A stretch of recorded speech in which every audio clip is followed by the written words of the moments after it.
জমিদার বাড়ির সামনে দিয়ে জুতা পায়ে কিংবা ছাতা মাথায় দিয়ে সাধারণ মানুষ বা প্রজাদের যাতায়াত ছিল সম্পূর্ণ নিষিদ্ধ। কেন করা হয়েছিল এমন নিয়ম? অন্য কোনো কারণ ছিল নাকি শুধুই ক্ষমতার বদৌলতে এমন নিয়ম প্রচলিত ছিল? বলছি রামকৃষ্ণ সাহা মণ্ডলের কথা।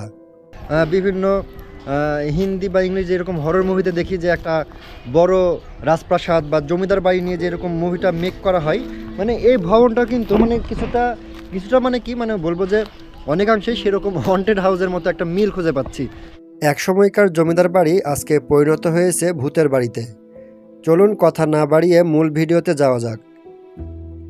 টাঙ্গাইল সদর থেকে ৩৫ কিলোমিটার দক্ষিণে নাগরপুর উপজেলায় অবস্থিত পাকুটিয়া জমিদার বাড়ি।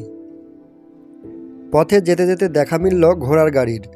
গ্রাম বাংলার এক সময়কার যোগাযোগের মাধ্যম হিসেবে ব্যবহার করা হতো এই ঘোড়ার গাড়ি, কিন্তু বর্তমান সময়ে এসে এই ঘোড়ার গাড়ি প্রায় বিলীন হয়ে গেছে।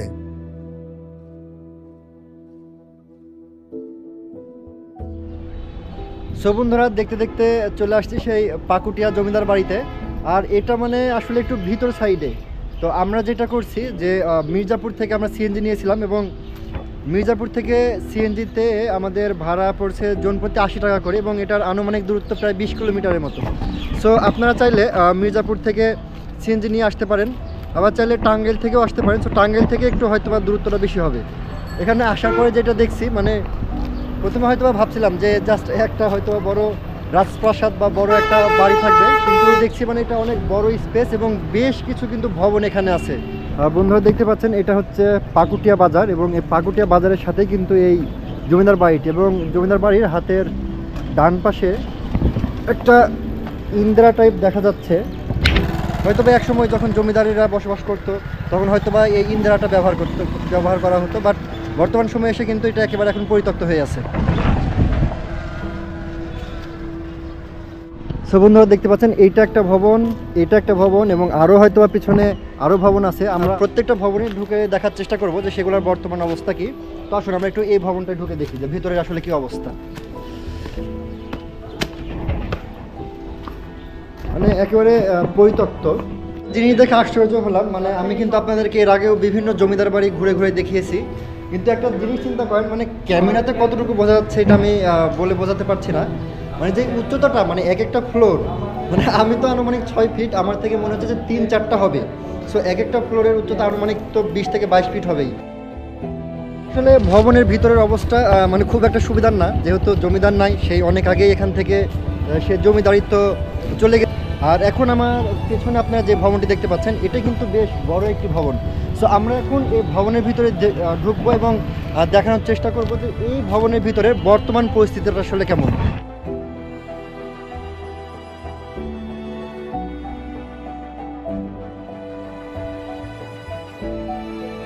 একটু গা ছমছমে ব্যাপার, মানে বিভিন্ন যে হরর সিনেমায় বিভিন্ন যে বড় রাজবাড়ি বা জমিদার বাড়ি বড় বড় দেখে থাকি, ঠিক মানে এই জমিদার বাড়িটির কিন্তু বর্তমান অবস্থা, মানে বিশেষ করে এই ভবনটি দেখে কিন্তু সেরকমই একটি ভবন মনে হচ্ছে। মানে দেখে মনে হতে পারে যে হয়তো বা কোনো হন্টেড হাউস।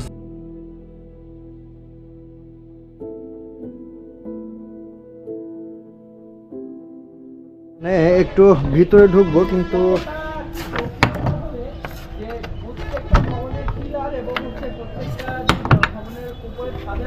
তো আসলে ভিতরে এটার ভবনের ভিতরে ঢুকতে পারছি না, কারণ তালা দেওয়া, বা হয়তো বা অনেক দিন ধরে এইরকম অবস্থায় আছে, ভিতরে ঢোকার কোনো অপশন নাই। তো আমি যদি বাইরে থেকে একটু অবস্থাটা দেখাই, তাহলে দেখতে পাচ্ছেন যে এখানে মানে ইট সিমেন্টের যে প্রলেপটা দেওয়া আছে এটাও কিন্তু ভেঙে গেছে। ইভেন নিচের অংশটা আপনারা যদি খেয়াল করে দেখেন যে এখানে কিন্তু এটা পুরোটাই ভেঙে গেছে, এবং নিচের যেই বিম বা স্তম্ভ এটাতেও কিন্তু ফাটল দেখা দিয়েছে। সো এই ভবনটা কিন্তু আসলে অনেকটা ঝুঁকিপূর্ণ। ইভেন দেখা যাচ্ছে যে কোনো সময় আবার ধসে যেতেও পারে। হ্যাঁ, সো আসলে এগুলাই বাংলাদেশ প্রত্নতাত্ত্বিক অধিদপ্তরের আওতাধীনে এগুলো একটু রক্ষণাবেক্ষণ করলে হয়তো বা এই ভবনের এইরকম বেহাল দশা হতো না। বন্ধুরা, আমার পেছনে মানে যে ভবনটি আপনাদেরকে ঘুরে ঘুরে দেখালাম, মানে এখানকারই একজনের মুখে শুনলাম যে এটা নাকি এখানকার যে কলেজ আছে, কলেজের টিচারদের আবাসিক ভবন হিসেবে ব্যবহার করা হয়। কিন্তু বাইরে থেকে যতটুকু দেখলাম, তাদের দেখে মনে হয় না যে এখানে কেউ বসবাস করে, কারণ আমাদের তো ভেতরে ঢুকতেই ভয় লাগছে। সেখানে কোনো লোক যে এখানে বসবাস করতে পারে এটা আসলে মানে মাথায় আসে না আমার, যে আসলে কীভাবে এটা সম্ভব। এবং বন্ধুরা এখানে দেখতে পাচ্ছেন যে লেখা আছে 1915 সন শ্রী শ্রী বিষ্ণু দাস গোবিন্দ ঠাকুর শ্রী শ্রী চরণ ভরসা 15 এপ্রিল শ্রীযুক্ত বাবু যোগেন্দ্র মোহন মণ্ডল 1322 সন 2রা বৈশাখ। অর্থাৎ এই জমিদার ভবনটি মানে কোন জমিদার তৈরি করেছিলেন এবং কত সালে তৈরি করেছেন সেটা কিন্তু জমিদার ভবনের সামনে মূল ফটকে খুব সুন্দর করে খোদাই করে লেখা আছে।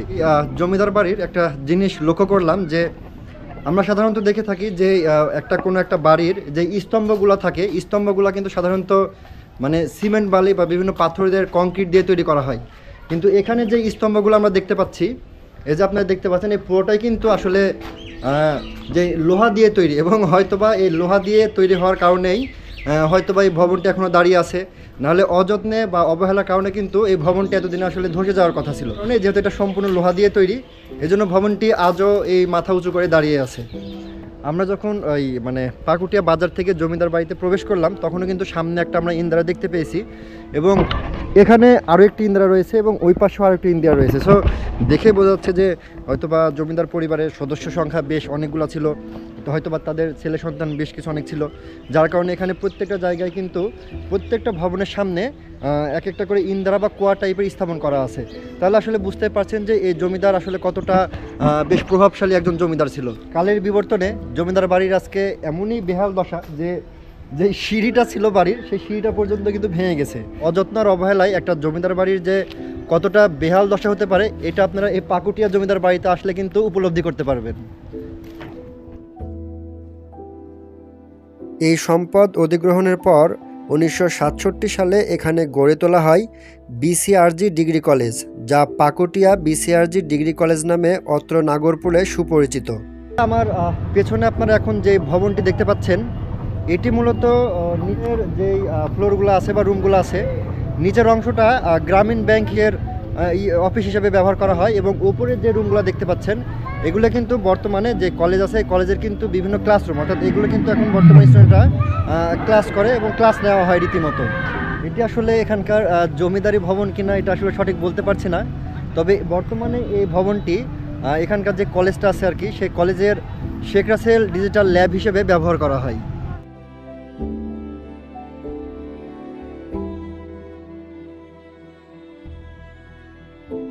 জমিদার বাড়ির নকশাটাও কিন্তু আসলে অনেক সুন্দর করে আজ থেকে প্রায় যে 1-150 বছর যে আগে তৈরি করা জমিদার বাড়িটি তারপরেও কত সুন্দর করে কারুকাজগুলো ফুটিয়ে তোলা হয়েছে। জমিদার ভবনের মানে ঠিক উপরে মানে এটা রুফটপ বলবো কিনা বুঝতে পারছি না, হয়তোবা রুফটপ, মানে এত সুন্দর করে উপরে দেখতে পাচ্ছেন যে দুই পাশে কিন্তু দুইটা মূর্তি এবং মাঝখানে হয়তোবা একটা বক বা কোনো একটা পাখি এই জাতীয় হবে, কত সুন্দর করে ডিজাইন করা আছে। বা পুরো ভবনটা কিন্তু আসলে অসম্ভব মানে কারুকার্য দিয়ে কিন্তু সজ্জিত করা আছে। মানে আমি অনেক জমিদার বাড়ি এর আগে ঘুরেছি কিন্তু এই রকম যে একটা ভবন এত সুন্দর নকশা করা থাকতে পারে এটা আমি এই প্রথম এসে দেখলাম এই পাকুটিয়া জমিদার বাড়িতে। সো আসলে বুঝতে পারছেন যে যখন জমিদার ছিল তখন রাজভবনটা কতটা আসলে জাঁকজমকপূর্ণ একটি জমিদার ভবন ছিল এই পাকুটিয়া জমিদার বাড়িটি। অপূর্ব কারুকার্য খচিত বিশাল ভবন, দেয়ালের পরতে পরতে রয়েছে সৌন্দর্যের ছোঁয়া, সাজানো ছবির মতো। ইতিহাস ঐতিহ্যের সাক্ষী হয়ে ঠায় দাঁড়িয়ে থাকা অন্য জমিদার বাড়ির চেয়ে একটু হলেও বাড়তি সৌন্দর্য খুঁজে পাওয়া যায় এই জমিদার বাড়িতে।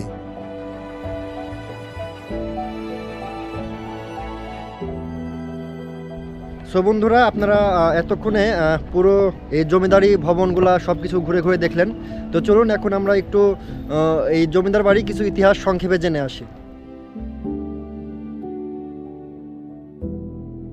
রামকৃষ্ণ সাহা মণ্ডল, যিনি পশ্চিমবঙ্গের একজন ধনাঢ্য ব্যক্তি হিসেবে পরিচিত ছিলেন। 19বিংশ শতাব্দীর শুরুতে তিনি পাকুটিয়ায় এসে জমিদারি শুরু করেন। 1915 সালে প্রায় 15 একর এলাকা জুড়ে একই নকশার পরপর 3টি প্যালেস বা অট্টালিকা নির্মাণ করেন। তখন জমিদার বাড়িটি 3 মহলা বা 3 তরফ নামে পরিচিত ছিল। এটা পাকুটিয়া জমিদার বাড়ি, এখন বর্তমানে এটা শিক্ষা প্রতিষ্ঠান কলেজ হিসেবে আছে।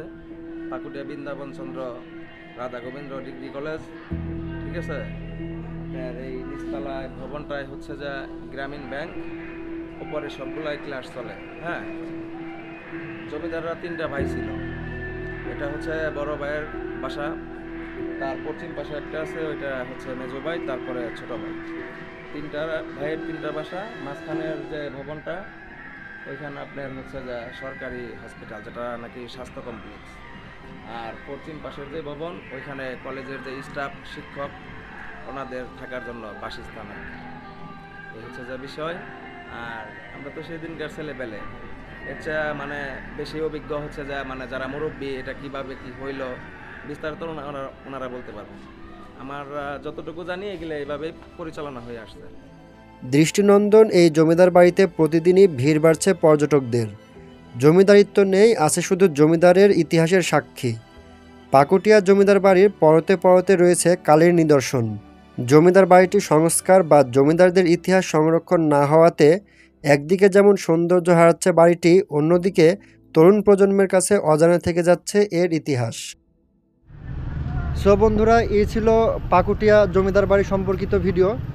আসলে যেটা মনে করেছিলাম যে হয়তো বা কোনো ভূতের বাড়ি বা হন্টেড হাউস এইরকম একটা মানে এসে এরকম একটা অনুভব করছিলাম বা ফিল করতে পারছিলাম, কিন্তু আসলে পরে ঘুরে ঘুরে যেটা জানলাম যে এখানে যে ভবনগুলো আছে এটা হচ্ছে এখানকার একটা কলেজ হিসেবে ব্যবহৃত হয়।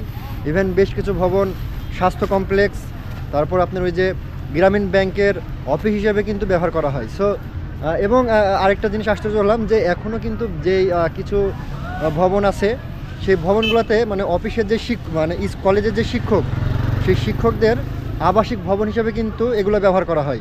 সো এরকমটা আসলে কোনোই মনে করার কারণ নাই যে এগুলো হয়তো বা হন্টেড হাউস বা একেবারে পরিত্যক্ত, এরকমটা না।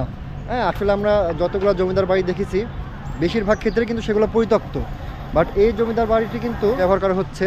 তবে যতটুকু মনে হয় যে বাংলাদেশ প্রত্নতাত্ত্বিক অধিদপ্তরের তত্ত্বাবধানে যদি থেকে আরেকটু পরিচর্যা করা যায় তাহলে হয়তো বা দেখা যাবে যে ইতিহাস ঐতিহ্য সম্পর্কে ভবিষ্যৎ প্রজন্ম আরও বিস্তারিত জানতে পারবে মোটামুটি। আর ভিডিওটি আপনাদের কাছে কেমন লেগেছে বা পাকুটিয়া জমিদার বাড়ি সম্পর্কিত যদি কোনো আপনাদের মনে প্রশ্ন থেকে থাকে তাহলে সেটা আপনারা অবশ্যই কমেন্ট করে জানাবেন।